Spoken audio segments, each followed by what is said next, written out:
अस्सलाम वालेकुम वरहमतुल्लाहि वबरकातुह। आइए आज अब्बासी दौर में खलीफा हारून रशीद के दौर में चलते हैं, जहां उनके दो बेटे अमीन और मामून अपने उस्ताद से कस्बे फैज़ कर रहे हैं, इल्म हासिल कर रहे हैं। उनके उस्ताद अबू मोहम्मद तिरमिज़ी थे और खलीफा हारून रशीद का जो ज़माना है वो तकरीबन 766 ईस्वी से लेके 809 ईस्वी तक का है।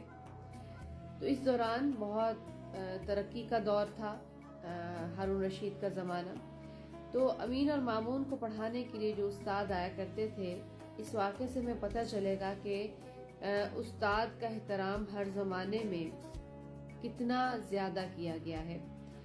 तो खलीफा हारून मामून और रशीद पढ़ रहे थे तो बहुत अदब के साथ पढ़ते थे, और जब उनके उस्ताद अपना जूता उतार के बैठते थे तो उनकी जल्दी होती थी उनको कि सबसे पहले हम वो जो इनके जूते को, उस्ताद के जूते को पकड़ के सीधा करके रखें। तो वो एक दूसरे से सबकत ले जाने की कोशिश करते थे। तो एक दफ़ा ऐसे हुआ कि जब उस्ताद साहब तशरीफ़ लाए, रशीद ने इंतज़ार करवाया, जिसकी वजह से उस्ताद साहब को अच्छा ना लगा और वो नाराज़ हुए। और जब मामून आए तो उन्होंने उनकी थोड़ी सी पिटाई की, और उस पिटाई के नतीजे में मामून रोना शुरू हो गए। लेकिन तो थोड़ी देर में ही दरवाजे पे दस्तक हुई और एक वजीर जो है मामून से बात करने के लिए आए। तो मामून ने थोड़ा इंतज़ार किया, तवक्कुफ किया, अपने आंसू खुश्क होने दिए और उसके बाद दरवाज़ा खोला, वजीर की बात सुनी और उसको रवाना किया।